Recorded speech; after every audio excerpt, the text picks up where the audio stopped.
Swayam Prabha. Digital India. Educated India.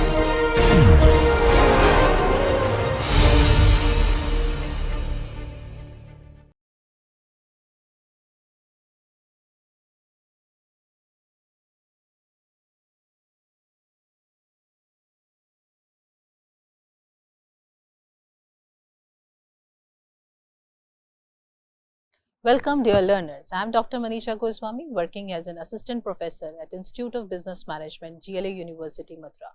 Today we are going to start with our last lecture, that is on contemporary topics of the strategy. So dear learners, let's have a quick look of the learning objective of today's session, that is to understand blue ocean, red ocean, white ocean, different strategies. So by the end of this lecture, you will be in position to understand what are the different contemporary topics in the strategy. You will be also able to analyze the real world business cases for each strategy. Third, you will be able to understand the impact of VUCA world, that is volatility, uncertainty, complexity and ambiguity on business management. Fourth, you will learn how business manage change and adapt to the VUCA environment or the VUCA world. So let's start our today's lecture and let us dive deep into different types of the contemporary words of the strategy. Strategies are nothing else than the master plan of action, and you already know that a strategy is the art of winning the war without fighting it. Winning without fighting is the hallmark of a great strategy. So when it comes to really understand how you're going to create your comparative position or a comparative edge, you need to strategize your course of action. So strategic management help business gain the comparative edge. Company need to adapt the changing market conditions to survive. Three strategic approach like blue ocean strategy, red ocean strategy, white ocean strategies are really going to define your way how you are going to compete in the market. Because environments are going to pose lot of opportunities towards your organization, or they may pose lot of challenges or threats towards your organization. Based on your core competency area, based on your skill set, based on your strength, you will be taking a decision that how you will be amplifying or making use of the different opportunities. Managing the change in the VUCA world is a critical for success, because everything seems to be uncertain, everything seems to be volatile in nature. So how you will be managing your course of action, it requires a thorough understanding and mindfulness while framing the strategy. So let's first understand what red ocean strategy is all about. Red ocean strategy is about competing in crowded market. Red ocean represent existing industries where companies fight for market share, competing and having an intense competition, often leading to a price war and low profitability. So red ocean strategy is like a cutthroat competition, shading blood everywhere. That's why it is denoted with the red color, red ocean, because everyone is fighting for their survival. Every next company is trying to create a distinctiveness by just reducing the price of the product. And this is why it is called as a red ocean, where cutthroat competition is taking place between the different companies. Still they are not able to figure out how I will be able to create a distinctiveness as far as the features are concerned, as far as the services are concerned. Every next company is offering more or less the same product, more or less the same service. So they try to create a distinction based on the price. So they keep on reducing the price. This is what we have observed and seen in case of a telecommunication or the network service provider companies before the launch of Reliance Jio in 2016. So characteristics are like crowded market, many players competing for the same customer, and profit margin declines because you have to reduce the price in order to create your distinctiveness or in order to create the attraction in the mind of a customer by offering a service at a comparatively lower price. So your profit margins are going to shrink. Only those companies who are enjoying economy of scale can survive and can face this pressure of price war. But those companies who are new into the market, like when you take the example of Telenor, Uninor, they were new in the market as compared to the Airtel, Vodafone, Idea. So they were not able to survive and sustain and failed in the pressure which was created. compete on existing demand, so no market expansion, only customer switching. So you don't have anything new in your product line, you are not offering any additional features to them, you are just trying to compete with the existing customer base, and that too with the price only. You don't have any other elements to create a distinctiveness or differentiation in the market. So customers will only switch from one network service provider to another network service provider the moment they got to know Uninor is providing less call rate services as compared to the Telenor which they might be using currently. So they'll switch from Telenor to Uninor. That was the scenario when the different network service provider were there. 14 different network service provider were there before the launch of Reliance Jio, and just a moment after the Reliance Jio entry into the market, they're left with only 4 network service provider. Example like airline industry, companies like American Airline, Delta engage in intense price war. If one airline like American Airline is reducing a price for one particular route, then Delta also engage in the same process of reducing the price of the same route which American Airline has reduced. Fast food chain like McDonald's and the Burger King compete over price, location and the service. So whatever the price McDonald's is offering, the burger try to reduce the price and try to offer the better quality or the service, and at the same point of time they also try to create the same reach and the location as far as the service quality is concerned. Automobile market, traditional gasoline car manufacturer compete on the features and the price.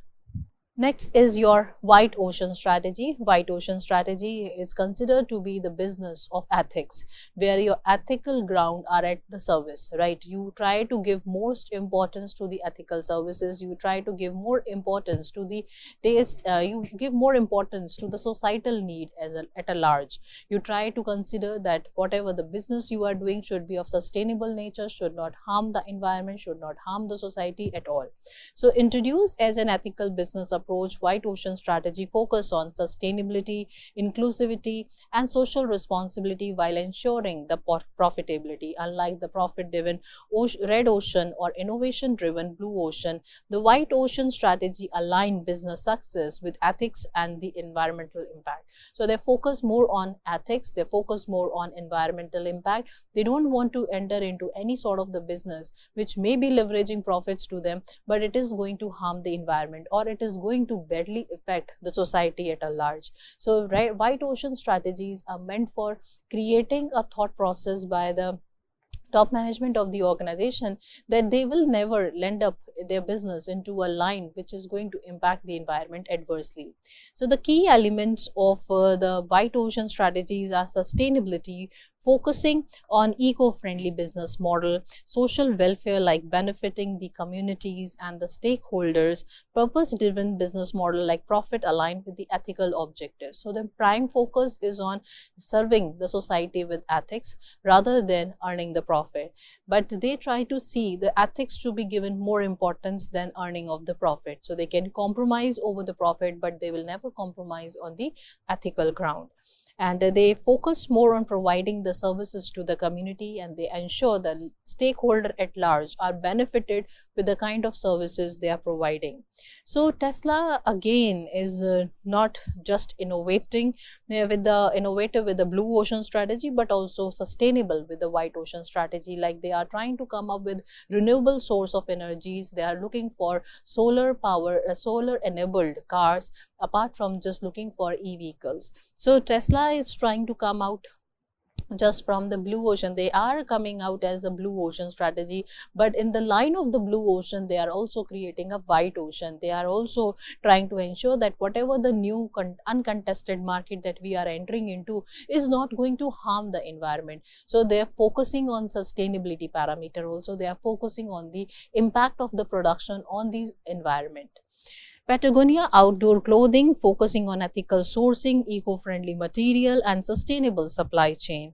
Unilever shifted to sustainable living brand, reducing waste and improving the water usage. So that's how you try to become active on the white ocean aspect, and you start doing certain things which are ethically correct, and also you ensure that whatever the resources you are holding in your hand, it's not the thing which you have received in the form of a legacy from your previous generation or from the ancestors, investor, but it is something which you have borrowed from the next generation. So with this mindset, if you start making use of the resources, you become little cautious, because you have to give something back and return to the next generation. So what you will be giving them? You will be giving the pollution to them, or you are ready to give to them the harmful chemicals, or you're going to give them the product which is going to be so hazardous to the health of the next generation? Or you have to really question yourself that what kind of a product you will be giving to the next generation. So if you are questioning yourself well and getting the right answers of all these questions, that means you are trying to become ethical and you are sincere towards a concept that you have to return back to the next generation. So whatever the environmental factors or the components you are making use of, you should look for returning it back in the same form, at least, not if adding, and if not, if you are not able to add anything new to it. Next is your blue ocean strategy. That blue ocean strategy refers to the creation of new uncontested marketplace space where competition is irrelevant, right? Instead of competing in the existing market, business focuses on innovation and value creation. So your here focus is on coming up with something new out of the red ocean. This is what Reliance Jio did. So people were fighting on the price for providing the network service to the customer. They were just playing with the sentiments of the customer by providing the free data services during the off or odd hours like midnight or maybe early in the morning at 4 o'clock or 5 o'clock, just for 1 hour or 2 hours.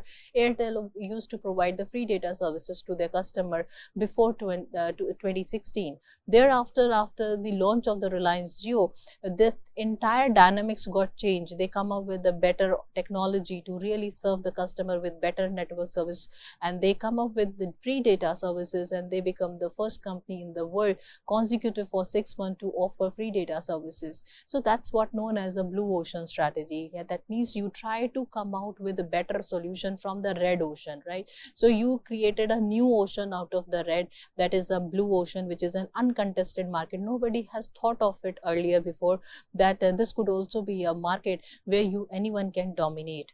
And over the night, the business of Airtel company and the business of Vodafone become obsolete, because the technology they were using has become obsolete, and the technology which Reliance Jio come up with is a new advanced technology which supports 5G, which supports the 5G technology. So blue ocean strategy refers to the creation of a new uncontested market space where competition, that is where the competition level is going to become so irrelevant, because you are the only one in that particular market and nobody else is there, and it will take some number of years or heavy investment for the person to really compete and reach to the level where you are. So the competition become irrelevant. That is why it is mentioned as competition become irrelevant. Instead of competing in the existing market, business focus on innovative and the value creation.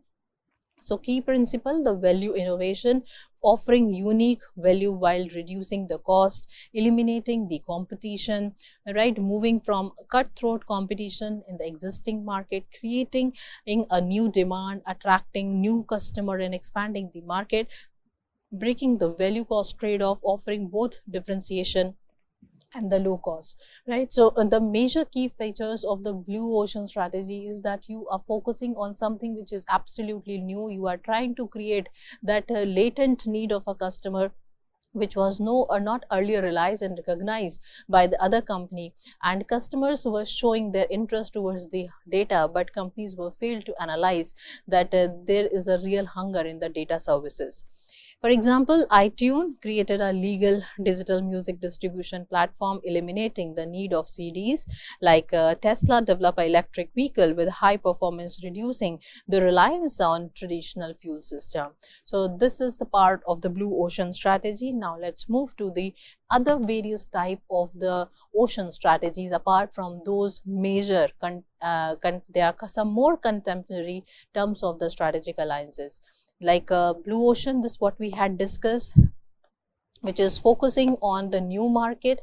So Blue Ocean focuses on new market, that is an uncontested market, and the risk level is very high, right? Due to the new innovation, you are not 100% sure the way you are going to deal in the market exactly in the same form the customer are going to respond. There is a possibility the customer may not like your product. So for this you have to really go deep into the assessment of the market, and this what Reliance Jio also did, Ola Electric also did. They have done a complete extensive assessment or environment analysis.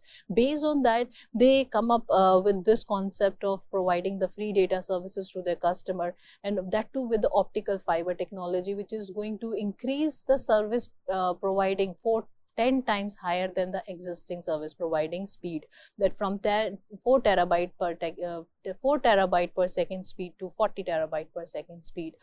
Here the example given of a Ola Electric pioneering electric scooter, creating a new market for electric mobility. So that is a part of a blue ocean strategy, uncontested market, nobody has thought of. So if nobody has thought of, the risk level is going to be very high. As we had discussed, the red ocean strategy is talking about the existing marketplace where they outperform the rivals, where you have to just find out the ways how you are going to compete in the market, and it is like a shading of a blood all over. It's not that physically but virtually. It is a cutthroat competition, competing saturated market, but the level of the risk is going to be very moderate because of the price war and the competition, and you are already there and you are seeing lot of companies are there. So as lot of companies are there, so you have assessed those companies and how the customer are responding to their taste and preferences. You know that what is the frequency of buying of a customer, you already know that what is the profit margins which companies are gaining, you have a data of that, and based on that, if you are taking a call or decision of being into that red ocean market or trying to come up with the product for the red ocean category product, then you are taking a moderate risk, you are not at a very high risk. Flipkart competing with Amazon in the India's e-commerce market through price and the services. White ocean, sustainability like ethical growth and the social responsibility, like long-term value creation, clean market, right? All these things are going to be a part of a white ocean because your focus is primarily on ethics, your focus primarily on sustainability. You are trying to come up with the product which is going to be ethically correct for the society, right? Your corporate governance, you are trying to become a transparent, you are trying to become ethically correct, you are trying to be accountable for each and every course of action, and that's why your risk level is going to be moderate to low, because whatever you will be producing is going to be sustainable product, is going to be the thing which is going to be respected by the society by and large, as well as by the government, right? So government will also help you to sustain in the market, because you are coming up with the product which is going to be of great use for the human being, also for the society at large. So Tata Steel focus on Tata Steel focus on corporate social responsibility, sustainability, and responsible environment practice in the steel production. So this is what comes under the white ocean. So blue ocean is talking about uncontested market, red ocean talking about the market where the cutthroat competition is there,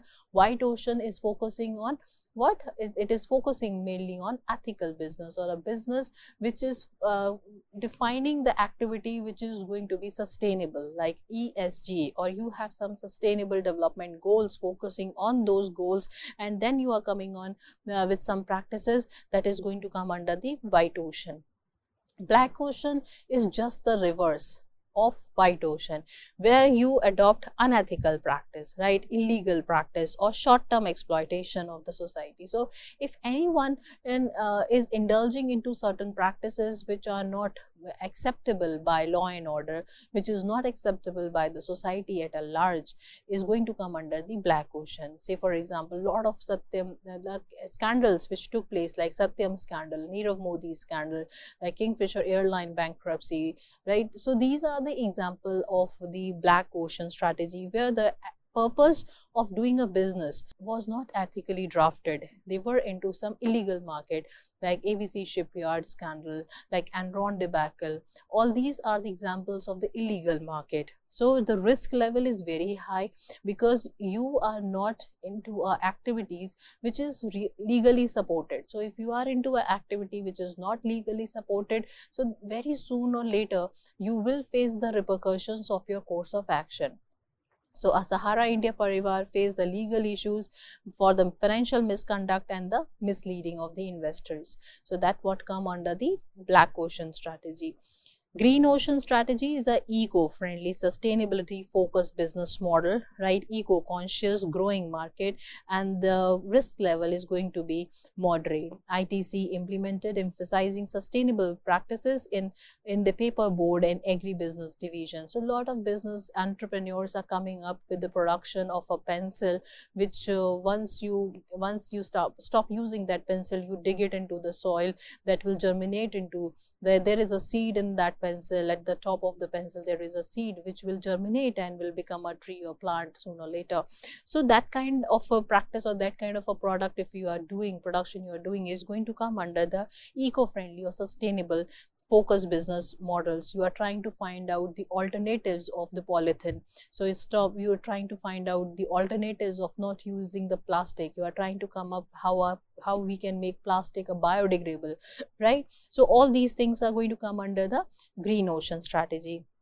Yellow Ocean strategy is about the collaboration and partnership for mutual benefit. Say for example, you are from India and you want to collaborate with some companies in the Japan, like in case of Misho company collaborated with the SoftBank in order to get fund, also to get the idea about the strong robust IT infrastructure for running the e-commerce. So they get a lot of insights and update, and that's what come under the collaboration of yellow collaboration. Like Tata is getting in looking for collaboration from Japanese company in order to know about the semiconductor and the manufacturing and the design of it, right? So that's all going to come under the yellow ocean. So when you are getting into some strategic alliance, you are having some partnership with the foreign companies, will come under the yellow ocean. So collaboration and partnership for mutual benefit. Cooperative, collaborative marketing is going to be the part of the market environment for yellow ocean, and the risk level is going to be low to moderate. So Maruti Suzuki, Toyota collaborating to develop hybrid technology for the Indian consumer is coming under the yellow ocean. Now next is the gray ocean. Gray ocean operating within heavily regulated market, right? Highly regulated market, high due to legal constraints. Like for example, pharmaceutical, Cipla operating under strict regulation and regarding the drugs approvals and the pricing. So if you are running a company which is in lot of regulation, tough regulations, like you are in a pharmaceutical sector where your product should be 100% safe and secure, because life of a human being matters the most, right? So if you make some mistake, it is going to impact the life of the other person, right? So you are coming under the gray ocean, like in explosive, like ammunition factories, right?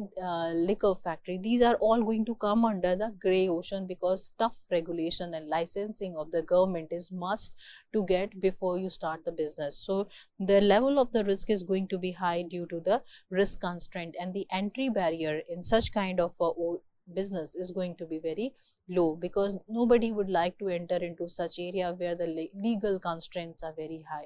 Only big companies and who are into this business for so many years and they know the nitty-gritties of those kind of a business only would like to enter into business. But the general public, general mass will not enter into such business where the legal regularities are very tough and very high.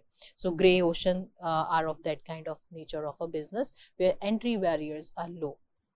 So I'm sure with these different classifications of the strategy, you have understood the various contemporary style of the strategy. Now let's try to understand what all are going to impact the formulation of a strategy. So these were the different strategies like red ocean strategy, white ocean strategy, blue ocean strategy, black ocean strategy, yellow ocean strategy, gray ocean strategy. Those were the different types of the strategy, but the formulation of a strategy is going to get impacted by certain environmental factors. So let's look at this contemporary concept of the strategy again. So introduction to the VUCA, that is managing the change, right? Why it is important to manage the change? Because those who manage change will only be able to survive in the market, and the one who don't change will perish from the market. So anyone who is starting a business is starting a business not for or closing it out or dissolving the business unit after maybe 5 year or 10 year. The purpose is to start the business. That business should run even the person who has started is alive or not. So they want to see the business keep growing year after year, generation after generation. They don't really want to dissolve the business unit. So if you don't want to look for dissolving the business unit over the years, then you need to manage your organization with the changes which are taking place in the market. If you are adapting yourself with all those changes which are taking place in the market, you are very swift, and you are swift in terms of execution of a correct strategy in the market. So V stands for volatility. What does it mean? That rapid change in the market trends. That market is dynamic in nature. Market is changing at a very fast pace. You must appreciate that only certain thing about the environment, that it is highly uncertain. So if uncertainty is prevailing so much, are you ready to really find the solutions of this such kind of uncertainty? If answer is yes, that means you can handle the volatility. If the answer is no, that means you are struggling to understand the impact or intensity of the volatility upon your organization.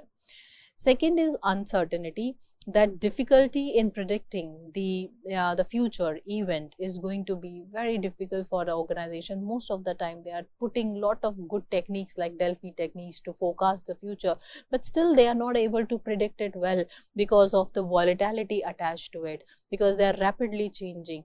And because they are rapidly changing, that's the reason why it becomes a little difficult for people to make a judgment on certain things, and that's why it is becoming a complex thing for the people to really break it down into small and understand what exactly these different factors are meant for saying, right? What is the purpose, and what is the purpose of this impact of the environment, how it is going to really affect my business. So it becomes so difficult for the people to really break down into small chunks and understand the impact of each and every factor of the environment upon their organization, because it is uncertain in nature, and it is uncertain because why? Because there is a volatility in it, and the complexity leads to what? The ambiguity, that is unclarity, that what exactly is expected to be performed in the organization. So if volatility is there, it will lead to the uncertainty. If uncertainty is there, it will lead to the complexity. If a complexity is there, it is going to lead to the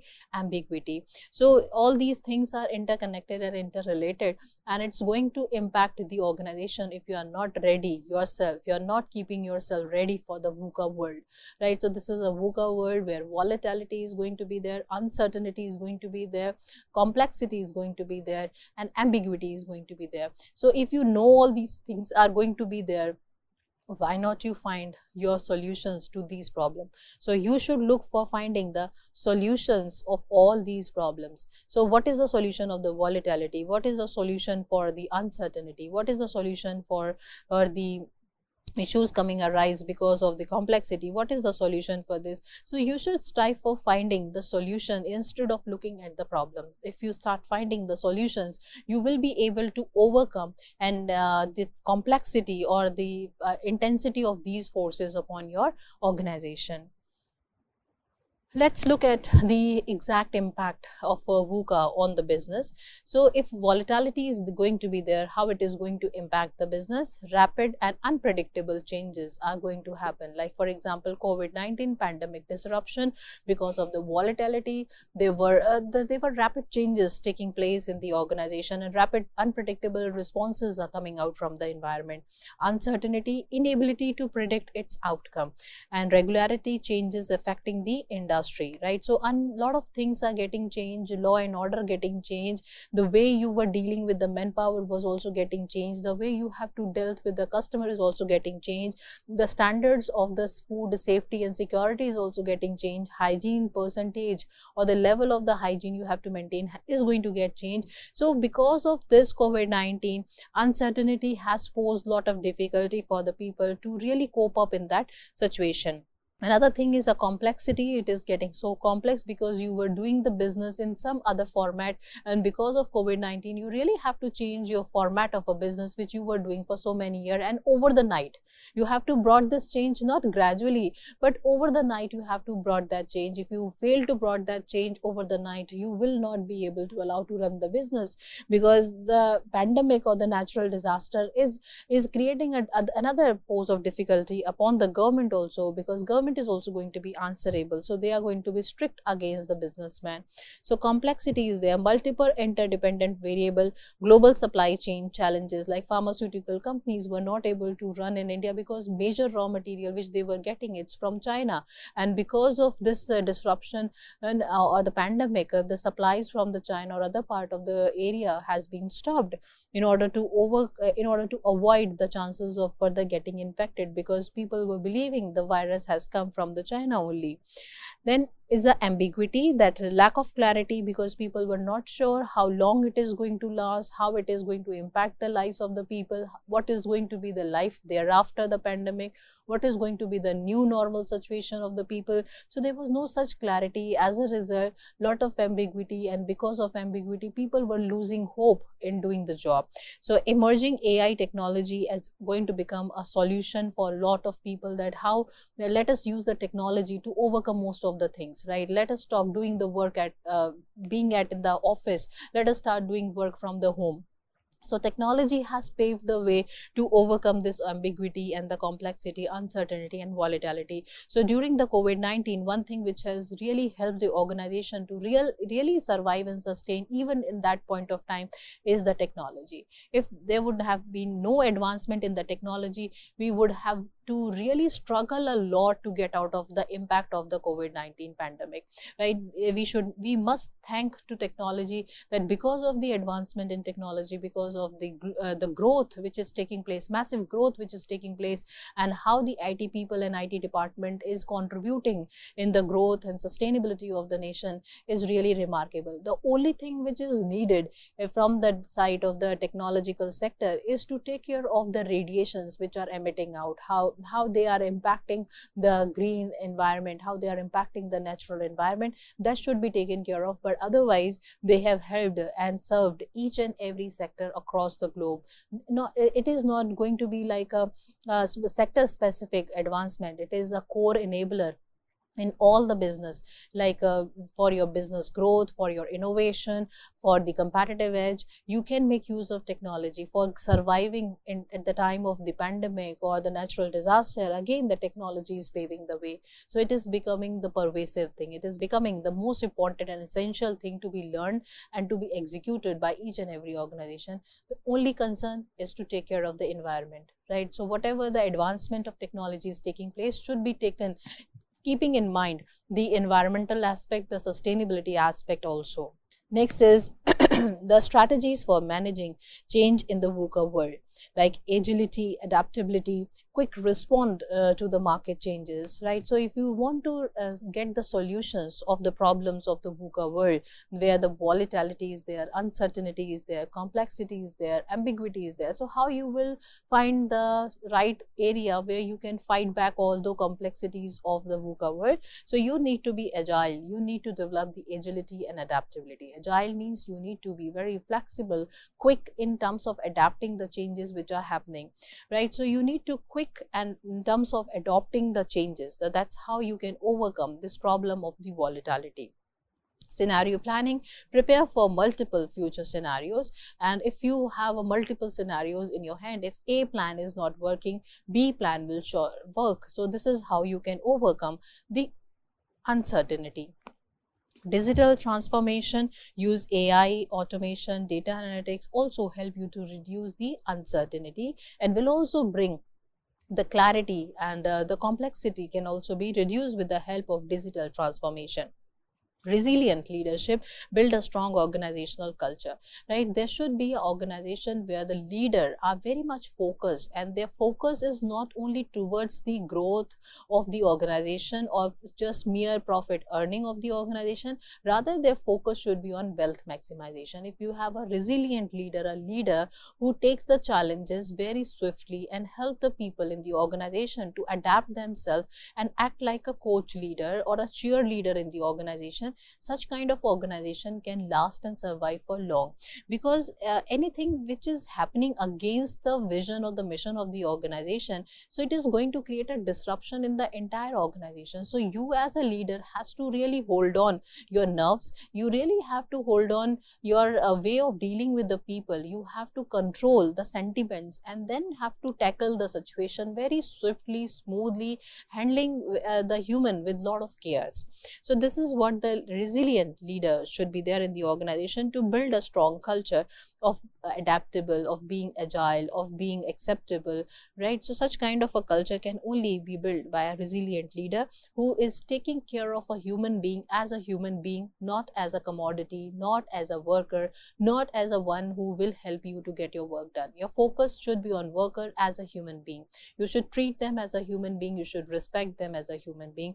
If this kind of a behavior is coming from the side of a leader, for sure the environment would be congenial, would be conducive for the people to work in. Next is your continuous learning, foster employee upskilling and flexibility. So if you keep on making your workers go for training, go for sessions, upgrade your skills, upgrade your knowledge, will help them to get the clarity that how I have to keep myself on toes, and will also give them the clarity that I have to be adaptable to the changes, right? If you are still relying on old way of doing the business, that means you are making your organization debar of the various opportunities. So you have to keep on finding and still struggle to find out the best way of doing the work, instead of just relying what you've been doing has been considered a good opportunity for the organization. It was the old story. Now you have to create the new story. So keep on upgrading your skills. Have a habit of unlearning all those old concepts and then relearn. Then next, apart from the VUCA world, there is another new concept which is a contemporary concept, which is BANI, that is brittle, anxious, non-linear, incomprehensible, post-VUCA world. So BANI introduced by the James Casico, where he tried to build the VUCA by recognizing the deeper fragility in the modern business system. That is brittle, system break under pressure, that is a global supply chain disrupted because of the COVID-19. So it is brittle in nature, because if some strong pressure coming towards your organization, there is a possibility that your organization may get damaged, or organization may not be able to sustain that pressure. So brittle. Anxious, that fear and stress affect the decision making. So employees uncertain about the AI replacing their job. This is creating an anxiousness or stress among the people working in the organization. Another is the non-linear, that event don't follow predictable pattern. Example, financial market crash due to one of the other trigger is going to come under the non-linear. The whatever had happened earlier, the same thing is not happening now, and in the future also some other thing is going to happen. That is what a non-linear, and life is like that. Life can never be a linear thing. It's not a linear equation. Life will have a lot of non-linearity, like things whatever you have thought may not happen exactly in the same manner. Incomprehensive, that is rapid change make it hard to understand cause and effect. So as a result, people land up with lot of chaotic situation. So when this particular concept was taking a shape, the brittle, anxiousness, non-linear and incomprehensiveness, people are realizing that at the time of the pressure, or at the time of some forces which are coming towards the organization, we fail to give the right response to it, because we have not analyzed and assessed those forces well in advance.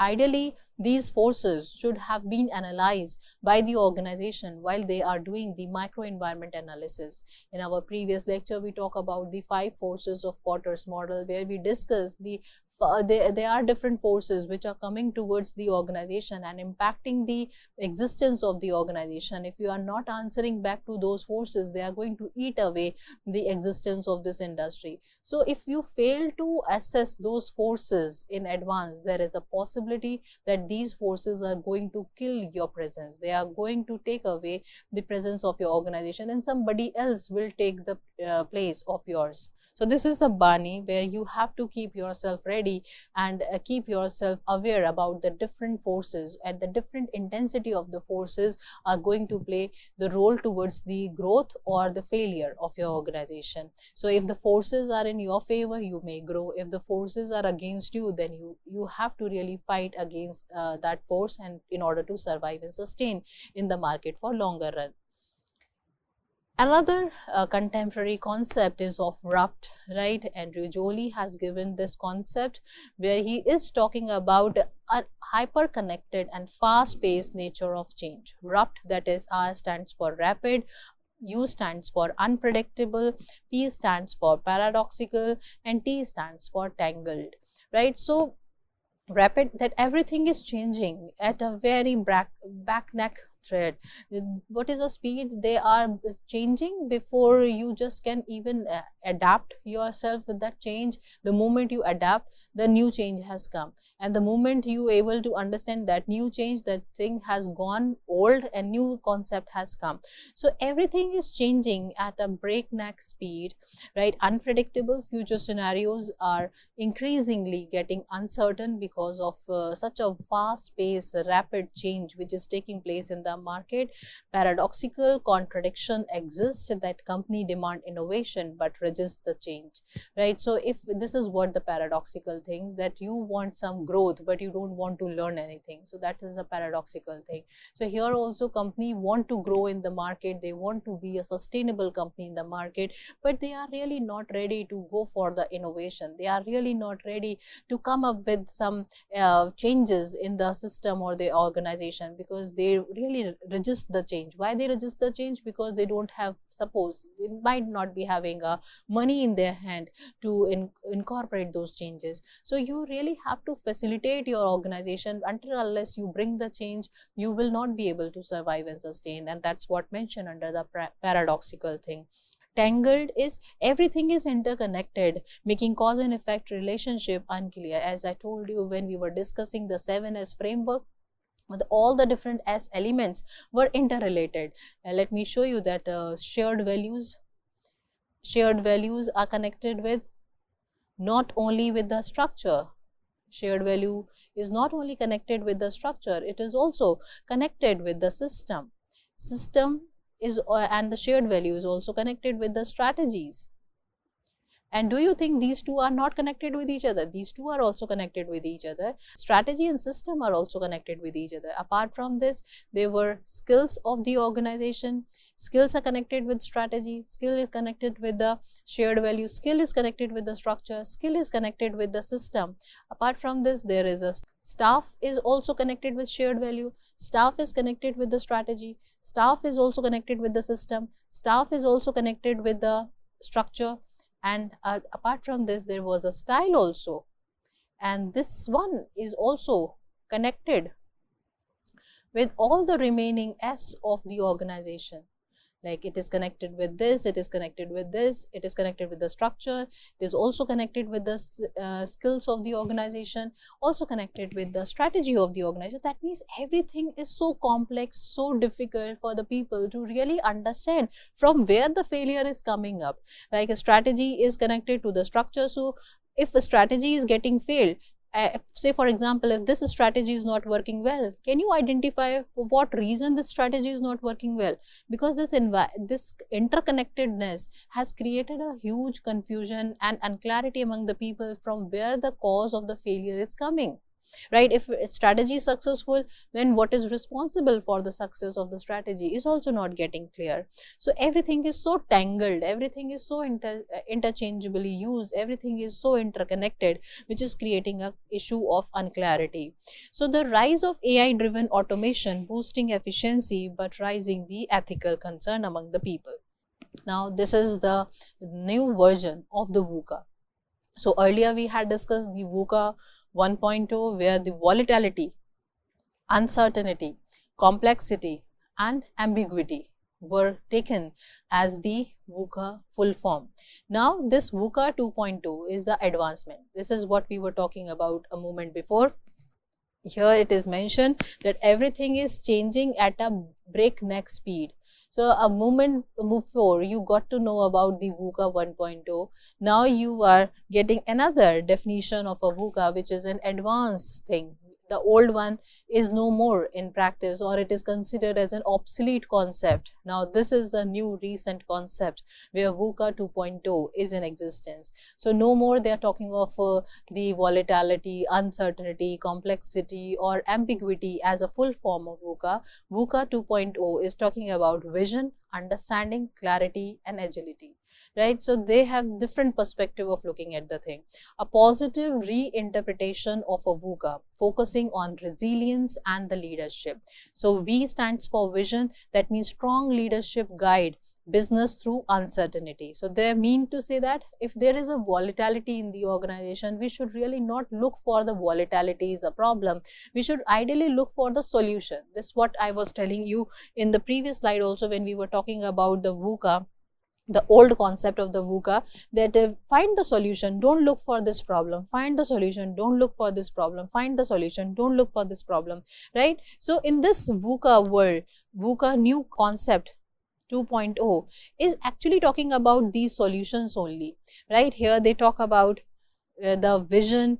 Here they are talking about the vision, they are talking about U as the understanding, C as the clarity and A as the agility, right? So if they are there, you people are finding, you are trying to find out the better way of handling the toughness of the market. So if the strong leadership is there, then it is going to guide the business more effectively. If understanding any deep market analysis and the scenario planning is there, you can overcome the problem of complexity also, you can overcome the problem of volatility also. Clarity is going to help you to overcome the ambiguity, and agility is going to help you to adapt to the changes, because change is the only thing which is going to be certain. So we have to keep ourselves flexible. We cannot keep ourselves so adamant about the learnings or about our approach that no, this is the best way and this is the only best way of doing the thing. So you have to incorporate agility at each and every level, at the individual level or also at the organizational level, and the entire organization should also ensure that we are agile, we have an agile structure. Clarity is going to bring is going to help you to overcome the ambiguity issue. Understanding is going to bring you the understanding is going to bring you the understanding about the different environmental aspects, right? And this is going to overcome the issue of the complexity of the environment. This is going to help you to overcome the issue of the uncertainty of the environment and the volatility of the environment. So by having a deep study of the market, three essential issues of the volatility and uncertainty and complexity can be overcome of the old VUCA. And vision brings the clarity that what exactly you are expecting your organization to perform in the market, right? What kind of a leader you have in the organization, and that leader is really going to pave your way to take the right course of action in the organization. So for example, Tesla navigating EV market shifts with a clear vision and the agility. Right. So with this we end this lecture, where we talk about these essential issues like the red ocean strategy, blue ocean strategy, white ocean strategy, VUCA world and successful business. Embrace these strategies foresight. But as this is the last lecture, so let us quickly rewind what we had done in our past 20 lectures, so that it is going to be a wholesome understanding for all of you before we really end this course of corporate strategic management. So let us quickly look at what we had done in our all 20 lectures. Let me take you to the quick recap and bring the clarity once again to each one of you so that you have the fair understanding that what you had learned in this particular course. In this course, we try to understand the meaning of the strategy, and what strategy is actually. It's a master plan of action. And how you're going to generate this master plan of action, you need to have the understanding of environment. What you need to have? You need to learn about the environment. And if you don't have the understanding about the environment, you cannot generate this master plan of action or a strategy which is going to be so winning for your organization without actually fighting it with the brutal forces. So if you want to create any sort of action which is going to be a bulletproof course of action, you can really rely on it, you can really trust on it. You have to do the environment analysis. And in this particular course, we had discussed in the chapter number 3 and 4 about the different environmental analysis, where we got to know there are two important sides. One is the industry analysis and the organizational analysis, that is coming under the internal environment analysis, external environment analysis. Right? Under the internal environment, also known as organizational analysis, and external environment is bifurcated in two parts, which is macro environment, and this one is a micro environment. Micro environment is also known as industry analysis or task environment analysis, and macro environment is known as the societal environment analysis. Right? Under these, we had discussed the different parameters like pestle, economical, socio-culture, technological, ecological, legal, and under this we discussed the 5 forces Potter's model like customer bargaining power. We had discussed the supplier bargaining power. Customer bargaining power was discussed, supplier bargaining power was discussed within the task environment, and the threats of new entrant was discussed, threats of new substitute was discussed, and the purpose is to get the outcome in the form of the list of opportunities of the organization and the threats of the organization. Right? Where in this side, under the internal environment, we come to know there are certain parameters for doing the internal environment analysis like resource, like structure, and the culture. And after the assessment of all these three, you are going to get the result in the form of the strength of the organization,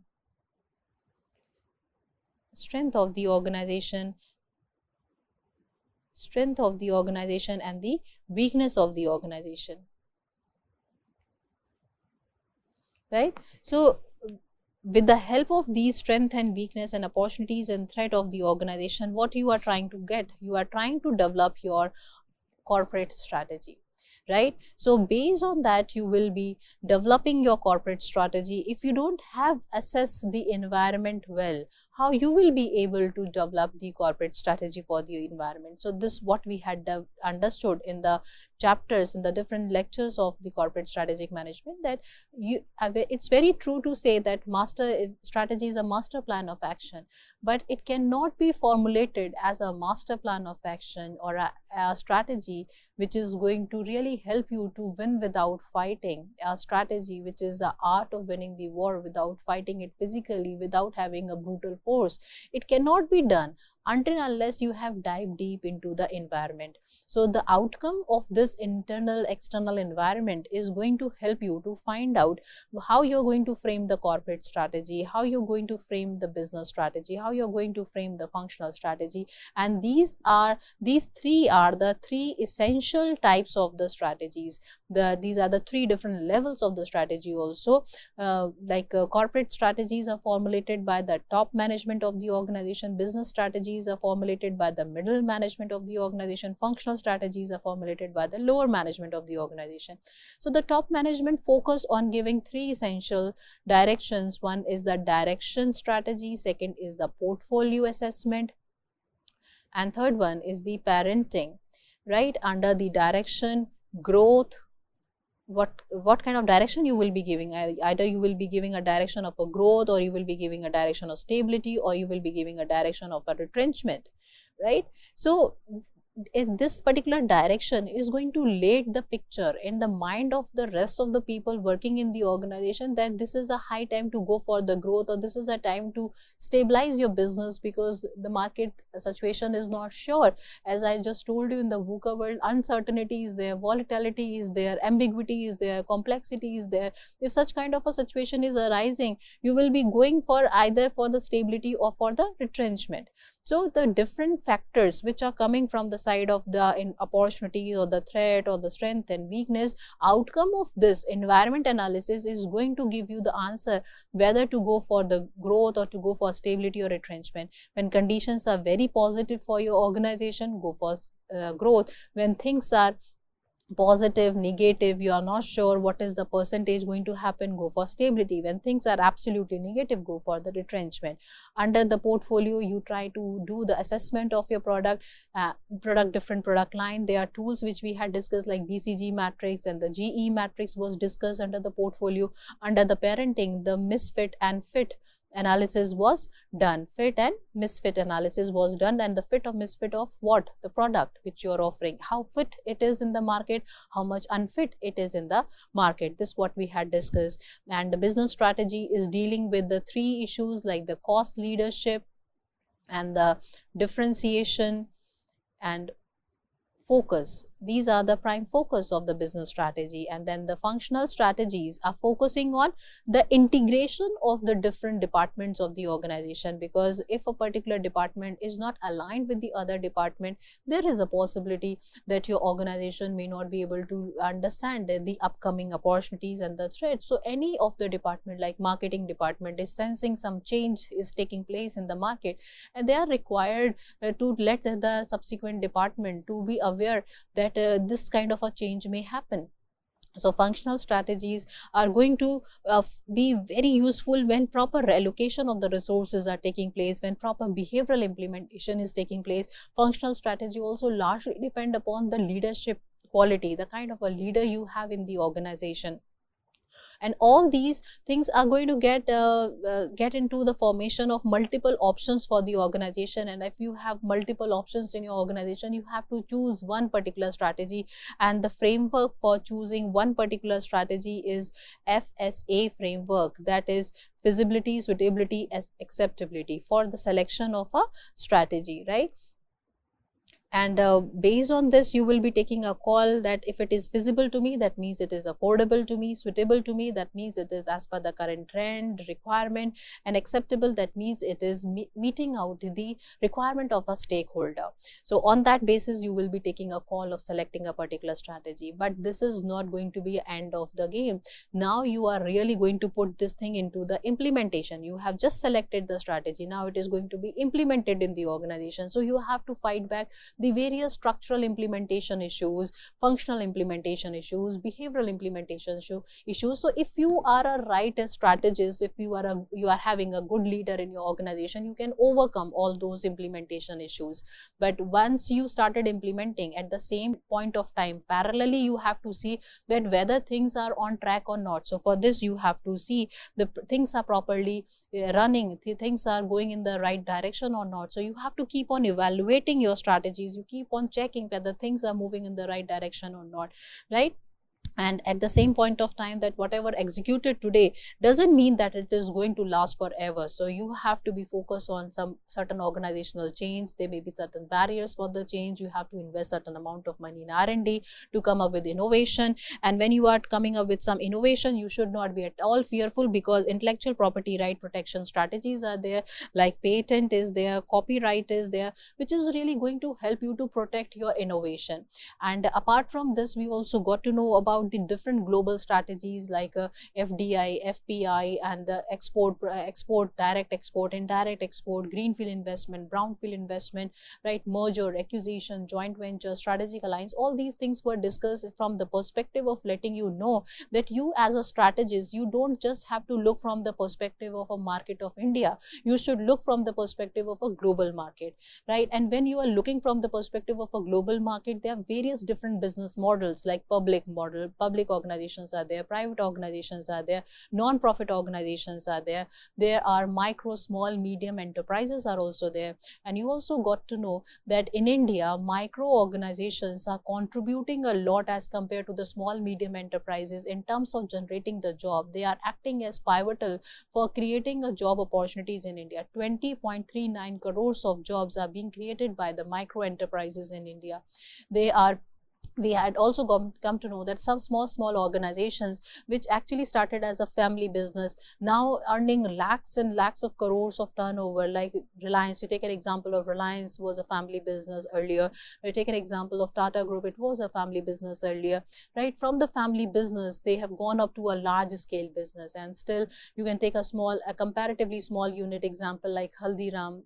Earlier into only India, they have expanded to different part of a country, 80 plus countries they are serving. So a lot of people are coming up with the right strategy in the market. The only thing is required that a proper analysis of the environment, proper understanding of your core competency, proper understanding of your skill set, and based on that you will be finding the opportunities and try to hit the right opportunity at the right time. So with these words, let me appreciate each one of you that you have gone through the course of Corporate Strategic Management. Consecutive 20 lectures have been discussed with you, and I'm sure you have some learning out of all these lectures. For further reading, you can refer to this book of Charles L.W. Hill on Strategic Management, 13th edition. So congratulations on successful completing the Corporate Strategic Management course. Dear students, now you are equipped with the knowledge and strategic mindset to navigate the complex business challenges, make a data-driven decisions, and drive strategic advantage. Remember, strategy is not just about planning, it's about execution, adaptability, and leadership. With the help of various different examples of Amazon, with the help of example of Tesla, Kodak, Nokia, we try to understand that how particular organization are growing, why particular organization failed, where the things went wrong. All these things have been discussed in detail in today's lecture. So as you step into the corporate world, think beyond the obvious. Challenges, always try to challenge the status quo and create the impact in the market. The future belongs to those who can anticipate the change and act decisively. Go ahead, be the strategist, be a leader, and shape the future of the business. Wishing you all the success in your strategic endeavor. Thank you, dear students.